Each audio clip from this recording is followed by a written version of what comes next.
Stoveleg Media, igniting conversation.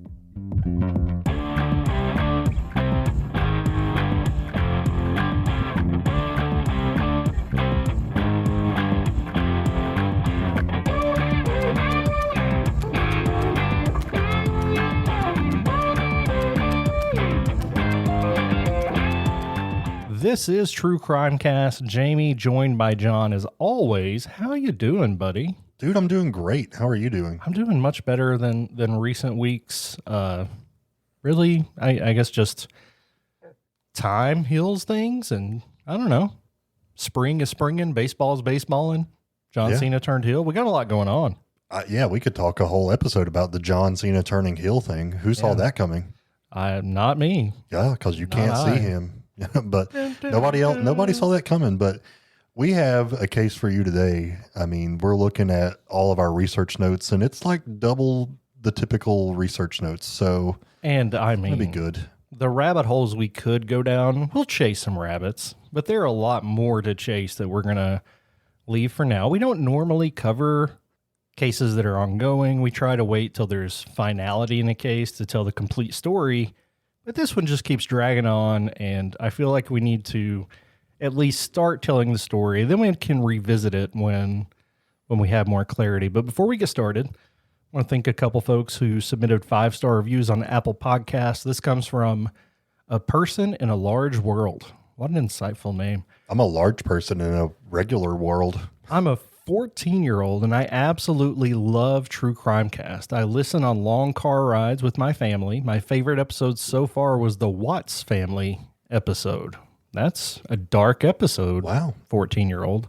We appreciate you listening. Hope your parents approve. This one check with your parents before listening to any more. Yeah.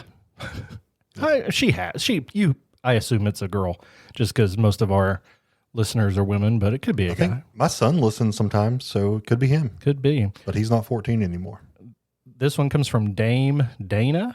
These guys genuinely care, and it shows. It makes for amazing listening. Thank you. Say it again. Dame Dana. Thank you, Dame Dana. We really do care. Yeah. Like, for real. Awesome. I want to say thank you to Official Flit. Jamie, is that how you would say that over on Patreon? Yeah, Official Fly T. Official Fly T, Official Flit. Help me pronunciate that by sending us a message in Patreon. Thank you so much for joining. Officially joined the $3 a month level, so thank you so much. Never a bad idea to send us a phonetic pronunciation when you sign up for something. Man, this month we dropped the bonus episode of Joseph Nasso. Nasso. Yeah. And it is insane. He is the original alphabet killer if you take away Agatha Christie. And she never actually murdered anyone that we know of. She wrote about it, but this guy kind of followed in her footsteps, but like literally killing people with double initials. So that is a fascinating case. It's only available on Patreon, so go check it out.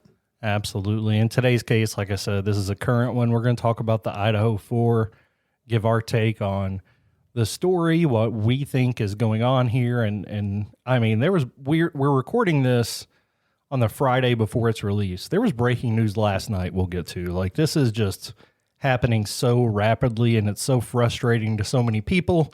So we want to put it all in one place so you can get caught up. Oftentimes we'll do like any updates we'll cover on Patreon. So another reason to go check that out. Absolutely. All right, get us rolling, man. All right. Typically, we'll start a story by telling you the people involved, maybe play a 911 call, start to talk about a scene discovered by some innocent bystander. But most of this isn't clear. The text from the 911 call just came out yesterday. We don't have the audio of that yet, but there has been an arrest. Court proceedings, however, have been hard to come by. Both the prosecution and defense are sealing everything, which is frustrating the judge. Everything's heavily redacted. The judge has had to put a non-dissemination order in place, making sure everything stays where it's supposed to be and doesn't leak to potentially influence jurors. He ordered people connected to the case and not about it at all outside the court. Again, that's to ensure there's a fair trial, but it leaves us with a lot of questions, and we really just get what's leaked. Like I said, we got text between some roommates last night and the 911 call. So what do we know here, John? So it was the fall semester of 2022, so really just a few years ago. And there were 5 female students who were living in an off-campus home together. They were going to the University of Idaho, which is located in Moscow, Idaho. When you look at it, it looks like a Russian city, Moscow, but apparently it's not pronounced as Moscow. Well, we have a Versailles in Kentucky that some people would pronounce as Versailles and probably get laughed off their horse, but fair enough, because their horse is there. So this house they lived in was a big house. It was actually 3 stories, had 6 bedrooms. There were 2 bedrooms on each floor. In early morning of November 13th, 2022, 4 University of Idaho students were stabbed to death in that home. Now, this was the first murder in Moscow since 2015. There was one victim, Xana Kernodle. Kernodle? Yeah. What is it? Both sound good to me. And she was from Post Falls, Idaho. She was a member of the Pi Beta Phi sorority and was in her junior year studying marketing. Her sorority sister said Xana was entirely herself all the time. A beautiful Aurora, I can't say that. Aura followed her everywhere. And Xana was one of those people who you could not possibly be sad around. I love that kind of person. And apparently also, Xana was that. Challenge accepted. I can be sad around anybody. You know that. Yeah, fair enough. Xana lived in the home and she was just 20 years old that night. Another victim in that crime was Xana's boyfriend, Ethan Chapin. Ethan was raised in Conway, Washington, and worked on a tulip farm. He was one of a set of triplets who all went to the University of Idaho. Ethan was a member of Sigma Chi fraternity, and his fraternity brother would say that he was the life of the party. Always optimistic, always looking for excitement, the type of person that picks you up when you're down to keep you on a high when you're out. When he talked about Ethan and Xana, he said their energy is unmatched. Both were always just the brightest lights in the room. Ethan was a freshman studying recreation, sport, and tourism management. He didn't live in the home, but he was there staying with his girlfriend the night of the murder. He was there a lot. He was 20 years old at the time of the crime. Another victim from that house was Kaylee Goncalves, who grew up in Rathdrum, Idaho. She graduated from Lake City High School and was getting a degree in general studies at the University of Idaho. She was a member of the Alpha Phi sorority. The president of her sorority would say this about her. She said that Kaylee had a contagious laugh. She laughed often at herself and with others.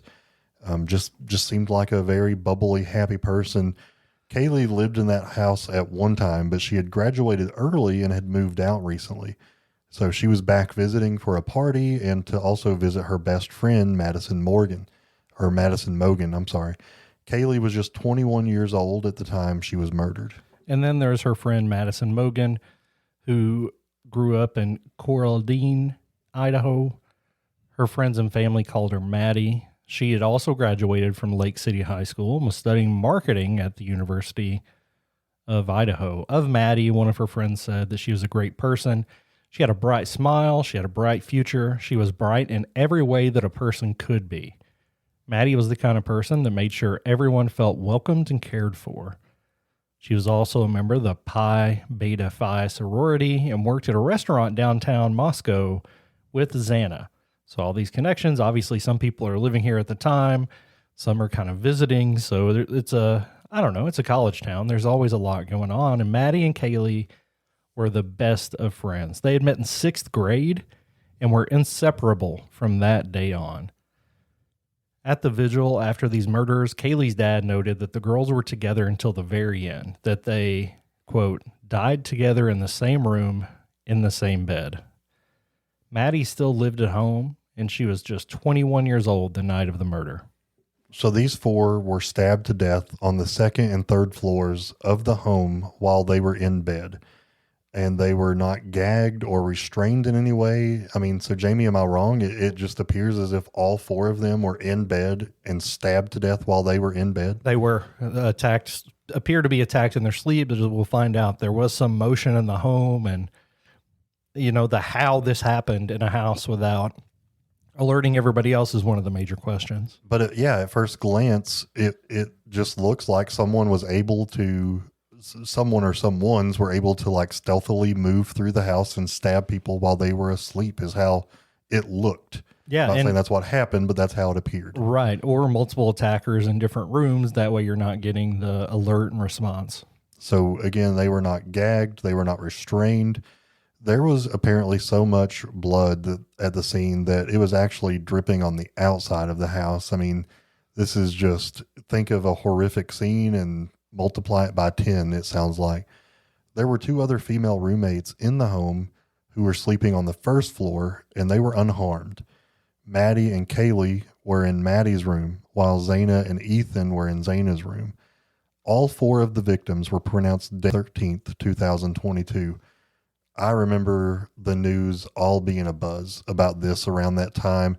I mean, this is like, COVID's it was in the thick of COVID, I guess. COVID might have been winding down a little bit, but this was like definitely taking over the news waves. Detectives determined the time of killing was likely between 4 a.m. and 4:25 a.m. So a pretty precise time that the detectives give. They also found Kaylee's dog alive and unharmed on the 3rd floor. And our writer, Mackenzie, gives a note here that it was really hard to find news about this dog as part of the story, but she was glad that the dog was finally found okay. And it has been brought up that the dog was present, which is another question of if there's a dog present, did the dog interact with the killer? Let's rewind to earlier that day and what led up to this tragedy. On the evening of November 12th, Ethan and Xana were at a party at the on-campus Sigma Chi fraternity house, and they came back to the house at 1:45 a.m. Kaylee and Maddie had gone to the Corner Club, which is a sports bar in downtown Moscow, around 10 p.m. They left the club around 1:30. Footage from a Twitch live stream shows the girls at a local food truck at an area called Friendship Square. This video showed the girls at 1:41 a.m. chatting and smiling, getting some food, and then 10 minutes later, you see them leaving, getting a ride home with someone they allegedly knew and trusted. That person has been cleared by investigators, and their name has not been released officially. I'm sure you can find it online. They got home around 1:56 a.m. The 2 other roommates were also out in Moscow that night, and they were allegedly home by 1 a.m. So we see all 6 people staying in the home that night arrive between 1 and 2 in the morning. According to the other roommates, Kaylee, Madison, and the couple were home by 2 a.m.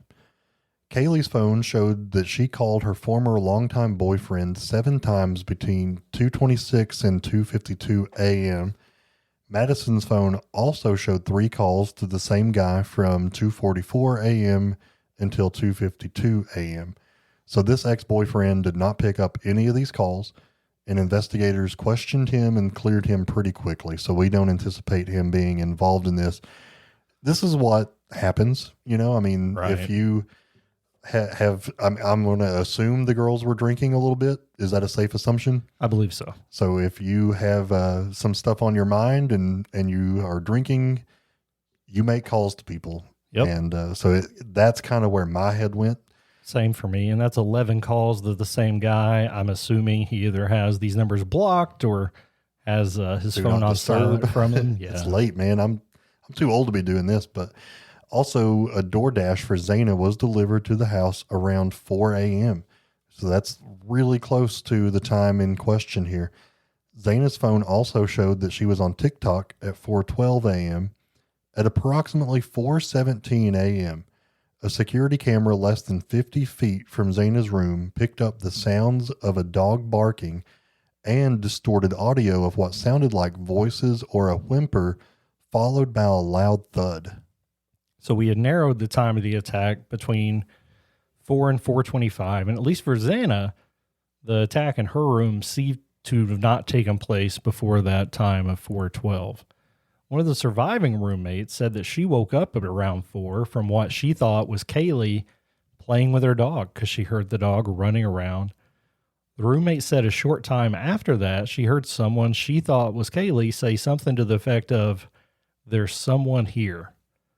The roommate said a short time after that, she heard someone she thought was Kaylee say something to the effect of, "There's someone here."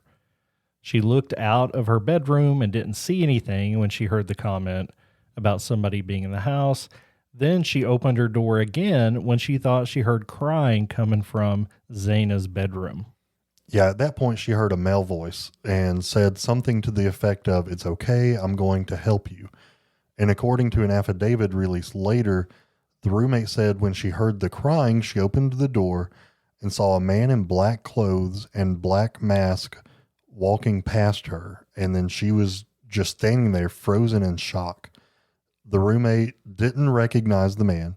She described him as a 5 foot tall, 5'10" tall man, maybe taller, who was not very muscular but athletically built, and he had bushy eyebrows.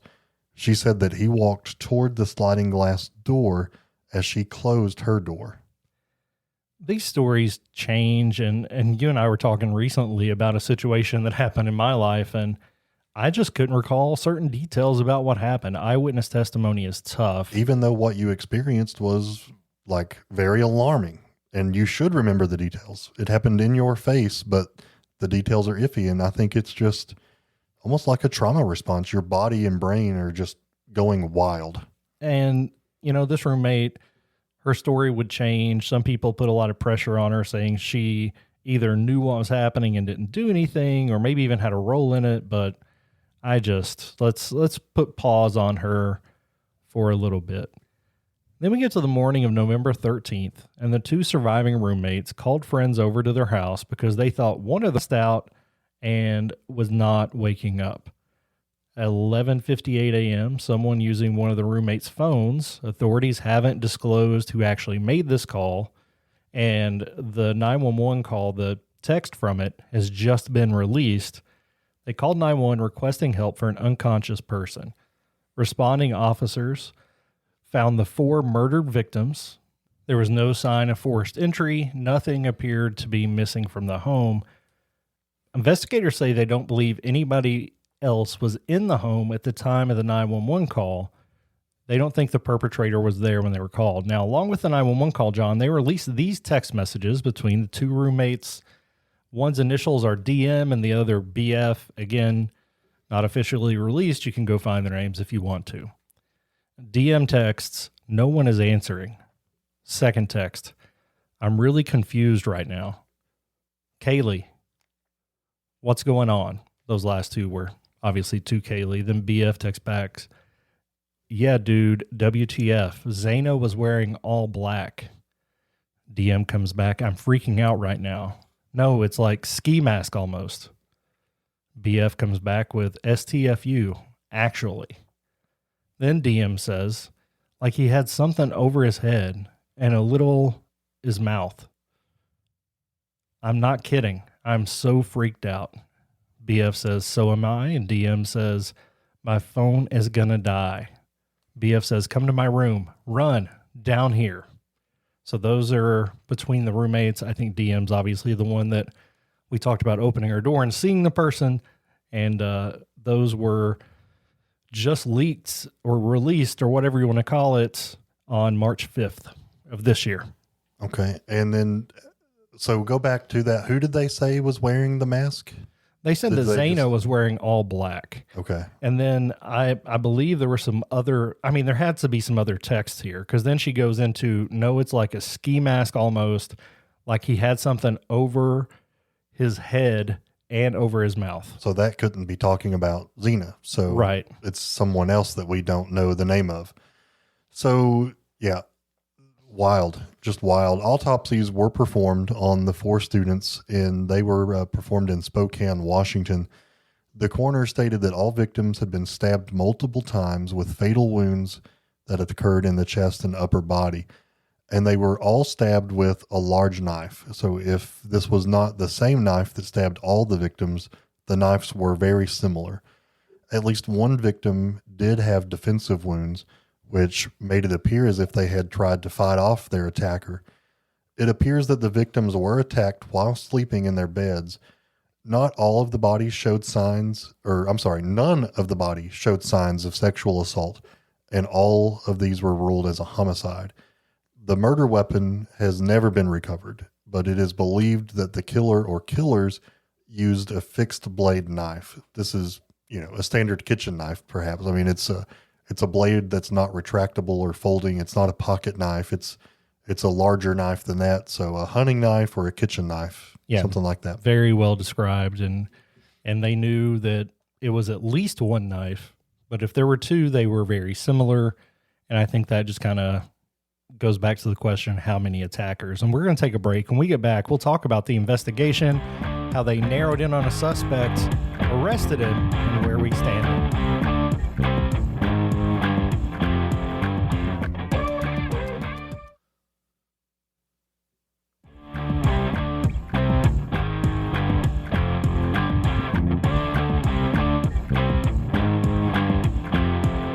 In the 24-hour news cycle, people need things to talk about, and this was a big mystery. It was fresh news, and it led to so many people going online, going on TV, and speculating. TikTokers, psychics, social media sleuths have taken this case and speculated wildly, from assigning it to certain serial killers to accusing people that were in the home. So there's been a lot of rumors and misinformation about this case. The Moscow Police Department actually released a statement to the news saying there's speculation without factual backing, stoking community fears and spreading false facts.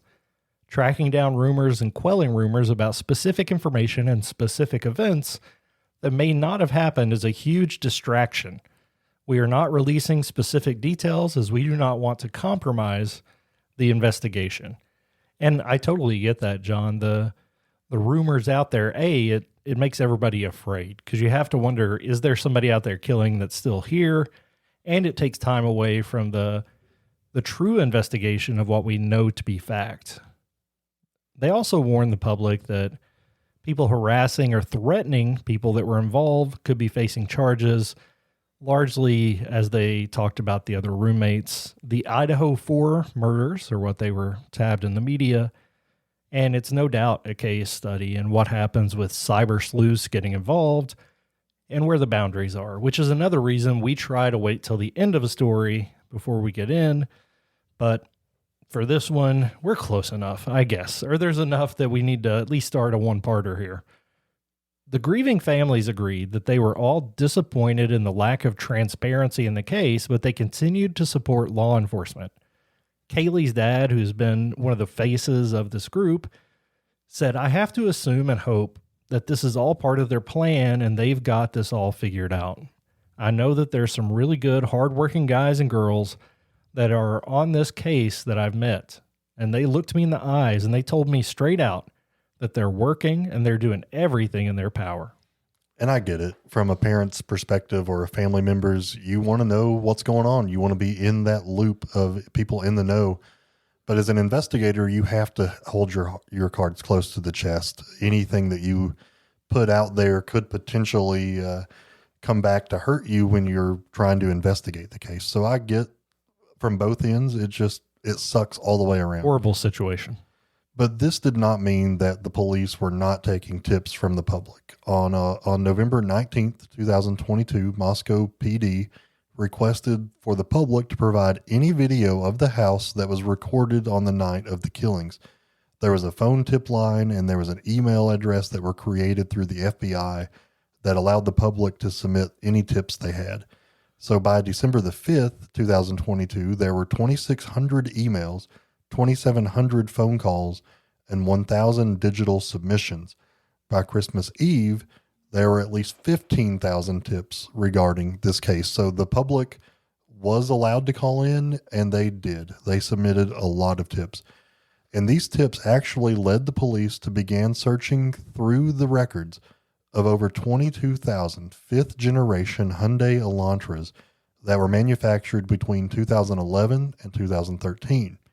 So this is interesting. There was a camera out in the area of the house that captured a white or light-colored Elantra around the time of these killings. Investigators noticed that this car made multiple passes along the same route near the home.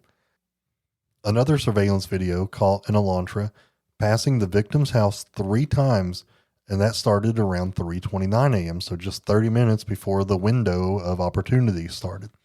At 4:04 a.m., the Elantra went back to the home for a 4th time, and at 4:20 a.m., that car was seen speeding away from the victim's neighborhood. This is pretty critical evidence, if you ask me. I mean, it's at the right time. It is in the right area. I believe they are able to narrow in on this one. Yeah, and that's such a great lead. This is kind of lead I think you hope for an investigation like this of we need to find this vehicle. Unfortunately, there were a lot of them in the neighborhood. So many Elantras. On January 5th, 2023, the Idaho State Court released court documents that revealed new details on the investigation, including the other roommate's account of what happened that night. Another piece of information learned from those documents is that there was allegedly DNA found on a knife sheath recovered at the murder scene. If a knife has a sheath, I assume it's more a hunting knife instead of a kitchen knife. Maybe some people carry around their kitchen knives, but that's what I get from that. Now, it should be noted that DNA from 3 unidentified males was found in the home, including under one of the victim's fingernails. But the DNA from the sheath remains the focus of this case. During the investigation, life at the university had to go on. It's tough, but on the evening after the murders, the university canceled classes for the following day. They scheduled a vigil and had people available to help with counseling and to help people talk through it.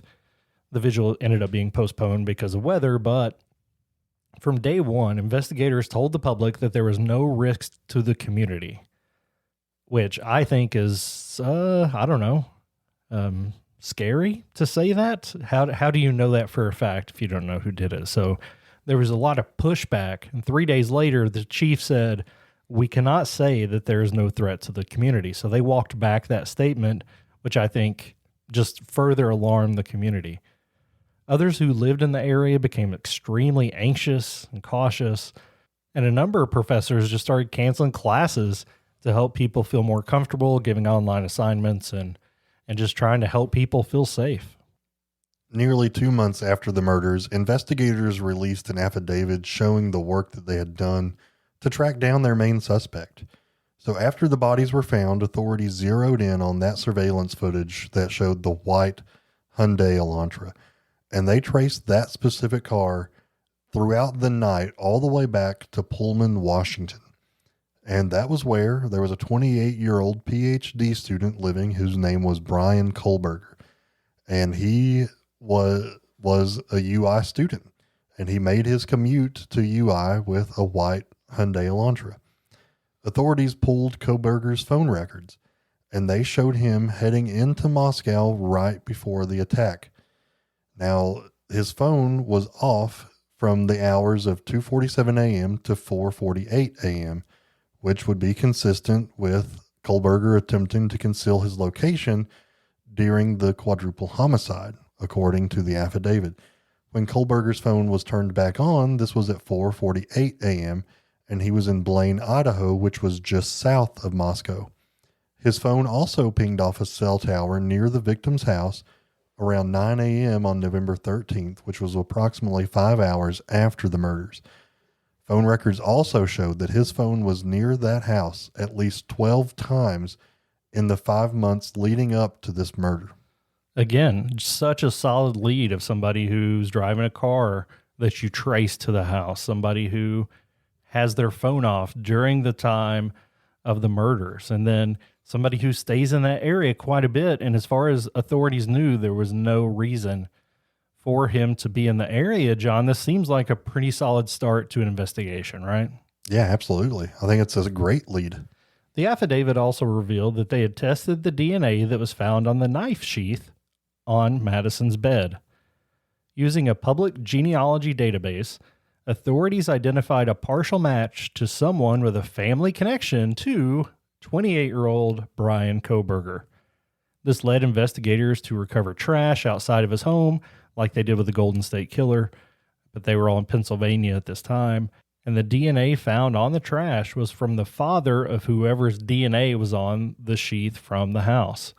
At this point, they started monitoring Kohberger's outside of his parents' home in Pennsylvania. He was allegedly seen wearing surgical gloves and putting trash in a neighbor's trash can, which obviously looks shady, like you're trying to hide something that can't be traced back to you. Kohberger also claimed that he had cleaned his car inside and out and had cleaned it very thoroughly while under police observation. On December 30th of 2022, an FBI SWAT team and the Pennsylvania State Police arrested Bryan Kohberger at his parents' home. At the time of the arrest, Kohberger was allegedly in the kitchen in a shirt and shorts, wearing surgical gloves and putting trash into separate Ziploc baggies. It's like he knew they were looking for his DNA and trying to get rid of it, but they extradited him back to Idaho. John, what do we know about Bryan? Yeah, he was born on November 21st, 1994 in Albrightsville, Pennsylvania. He graduated from Pleasant Valley High School in 2013 and began classes at Monroe Career and Technical Institute, but he dropped out about a year later. He attended Northampton Community College, where he got his associate's degree in psychology in 2018. And after he got his degree, he worked as a security guard for the Pleasant Valley School District. This was the same school district where his father had been a maintenance worker and his mother was once a substitute teacher. He went on to get his bachelor's and master's degree in criminal justice from DeSales University in Center Valley, Pennsylvania in 2020. So studying criminal justice and then being accused of a crime, I think it just makes people more suspicious of you, which I kind of get. In the summer before the murders in 2022, he moved to Washington to get his PhD at Washington State University in Pullman. The campus was less than 8 miles west of Moscow, Idaho. In my mind, Washington and Idaho aren't touching, but apparently they are. I'm glad you said that, because in my mind, I did not realize Idaho was that far west. Well, apparently it is, at least in part. So we're crime podcasters, not geography podcasters, right? He was doing his first semester as a PhD student studying criminology when the murders happened. He was a teaching assistant at Washington State, and 2 weeks before the murders, faculty members met with Kohberger to discuss growing concerns about his behavior, his conduct, his demeanor. They were both worried about him and concerned of some things he may do. He actually got fired from his TA job on December 19th because of his unsatisfactory performance as a TA, including his failure to meet, and this is a quote from the document, norms of professional behavior and interactions with faculty. He was also said to be extremely sexist, being outright rude and cruel to women, including the students that he was teaching. That same semester, Kohberger also applied as an intern with the Pullman Police Department. Records provided by the Pullman PD say that they learned Kohberger's past education included undergraduate degrees in psychology and cloud-based forensics. These records also showed Kohberger wrote an essay when he applied for the internship with the Pullman PD in fall of 2022. Kohberger wrote in this essay that he had interest in assisting rural law enforcement agencies with how to better collect and analyze technological data in public safety operations. So he was very familiar with how stuff is collected, which I think makes his actions in Pennsylvania look even worse. He was charged with 4 counts of first-degree murder and 1 felony count of burglary. He was also given a public defender and held without bond and extradited back to Idaho on January 4th, 2023.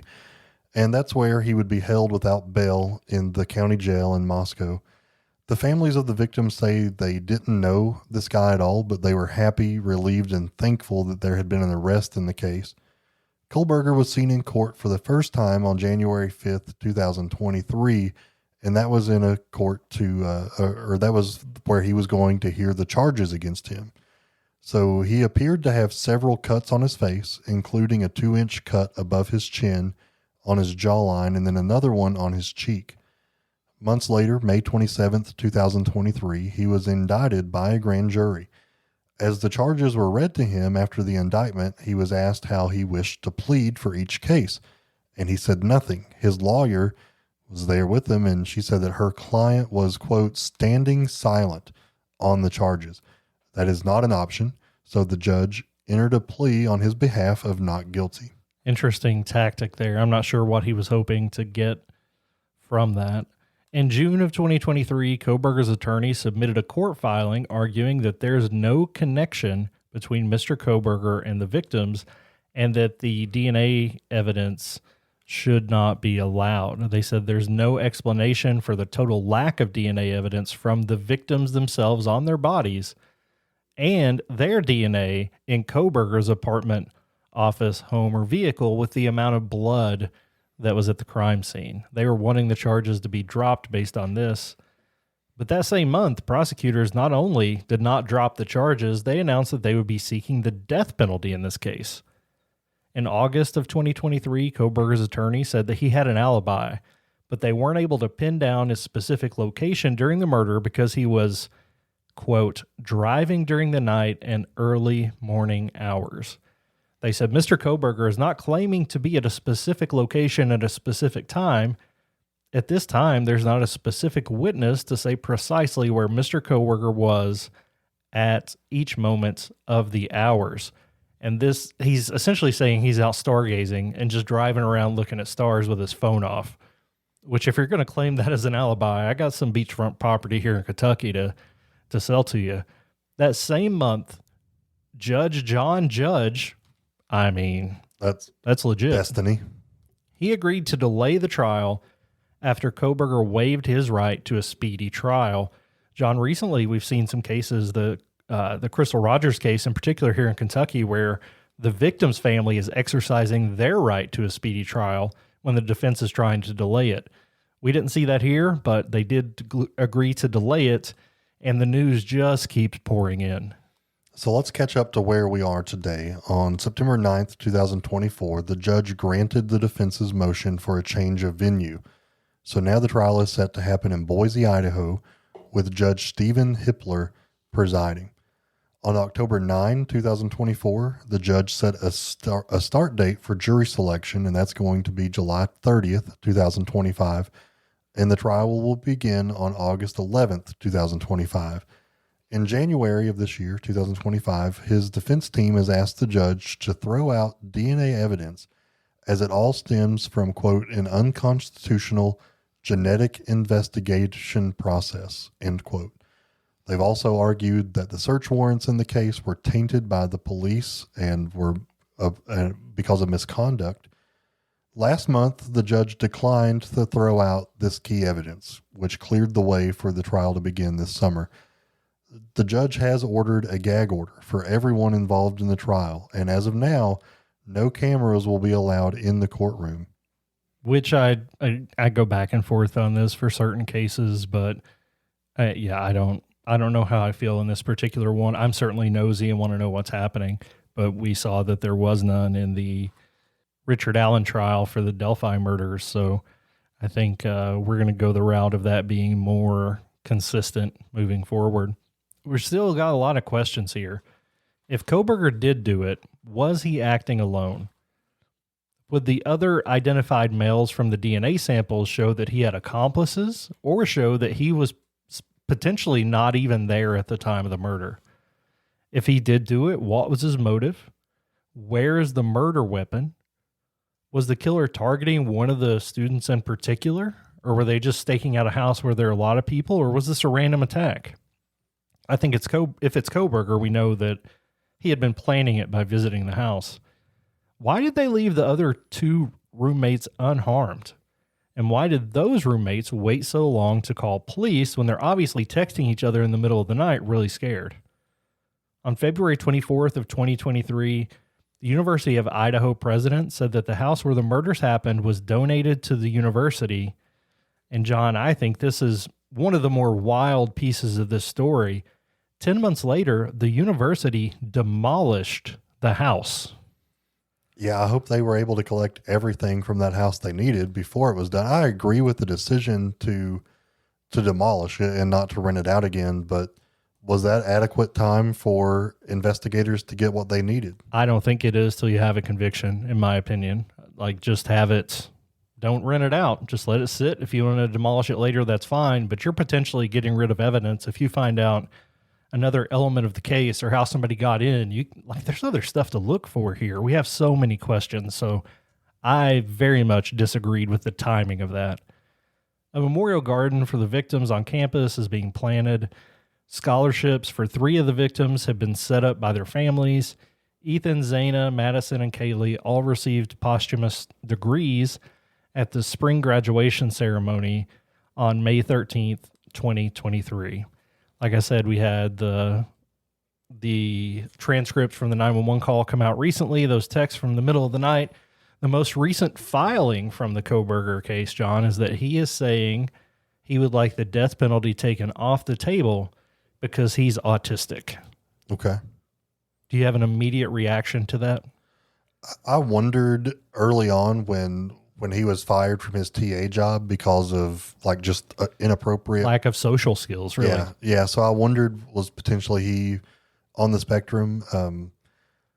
If you're asking me my gut reaction for taking the death penalty off the table, I'm going to cite a very wise man who posted a TikTok video a week or so ago. The spectrum is that it's a spectrum. So where is he on the spectrum? Obviously pretty high functioning. I mean, he has degrees. Right. He graduated. He was pursuing a PhD, right? So he has the ability to make decisions and to think. So I feel like in my very limited, encounter with him, and I've never met him personally, it seems like he's able to have logical thought. So I am okay with the way things are. And what do you think? You have a very unique situation that may... Was it my TikTok you were referencing? Yeah. Oh, dang, man. Yeah. Thanks. That's no problem, man. That's sweet of you. If my first reaction was anger, and part of that comes from they file something absolutely every week to try to get this thrown out. So in my mind, this is an excuse, and I hate that. If it is, even if he is on the spectrum, I don't know. I have an issue with using that in the legal process to get out of something. However, my situation. I have a child that's on the spectrum, and talking to her is very different than talking to any of my other kids. So I could see where there is some misunderstanding. So if it's legitimate, I'm fairly, I don't really support the death penalty anyway. I'm fine taking it off the table. But if he tries to use it to not get sentenced to life, I have a real problem there. Yeah. It's hard to, I don't know. When you are able to make the decisions that lead you down a path of, you were able to obtain a college degree, you've had some jobs, maybe not able to hold them very long, but I know several people who are on the spectrum, and this was a decision that he had to have made to go to kill each of these people. It wasn't a simultaneous killing. He killed one person, moved on to the next, and he did that 2 other times. So I don't know. I'm like you. I'm fine with taking the death penalty off the table because I don't know that I would want someone not on the spectrum to face that consequence. Right. But definitely life in prison without the possibility of parole should be on the table and should not be taken away because of this issue. I completely agree. I don't think we're going to get answers. I just went through a big list of questions. Obviously, I don't think we're going to get all those answered. I don't think we're going to find out exactly why 2 people were left unharmed or what his exact motive was. I assume it had something to do with attraction to one of the girls, but I don't know that for a fact. Well, have any of the girls reported that they were being stalked or felt as if they were being stalked? The only evidence they have of stalking behavior is how often he was in the area of the home. See, I was thinking that in my research, one of the girls had said that she had been being stalked, but maybe I made that up because I felt like this was a stalkerish behavior. Maybe I missed that in my research, so you may be right. My first thought when I was researching this case is that this seemed like an attack that would involve more than one person. Right. But now I think the police have their guy. I'm almost not sure now if there is another person. Right. But you wonder, how was it that one person was able to go through this house, kill 4 people when they were all laying in bed, and then not kill 2 people who were also at the house?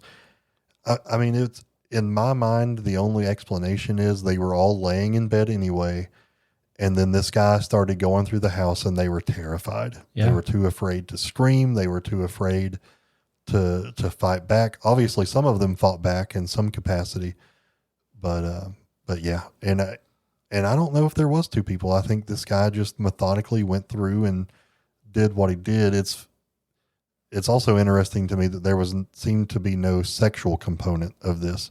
Yeah. So what was his motive? Right. Was it anger in some way towards one of them?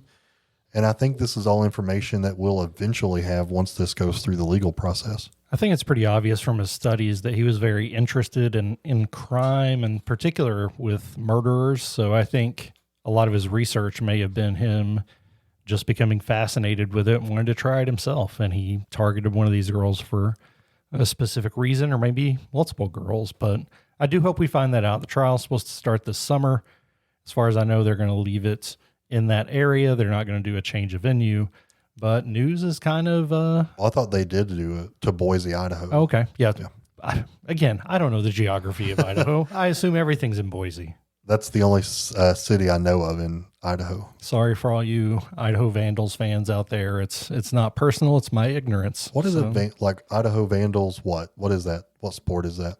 I mean, I know they have a football team. Is that so that's the university? Yeah. Okay. Yeah. I didn't realize that. Yeah. I didn't know what they were. Yeah. Potato farmers. Also, you have Boise State where they have a blue field. That's I remember that. That's legit. But yeah, we'll keep you posted as we can. The judge has tried to lock everything down. All the motions are sealed. And for as much as they've tried to keep information out, there's a lot out there. So we thought we'd share that today. And we will do a follow-up after the trial and keep you posted on updates over on TikTok, Instagram, and Facebook, which is where we show, try to update things as well as they come about, as well as YouTube. Been putting some stuff over there. Jamie's doing a great job, especially on TikTok. So make sure that you find us on TikTok and follow that.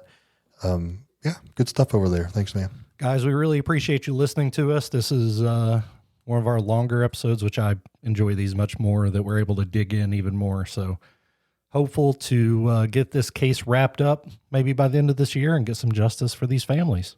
Until next crime, this has been True Crime Cast.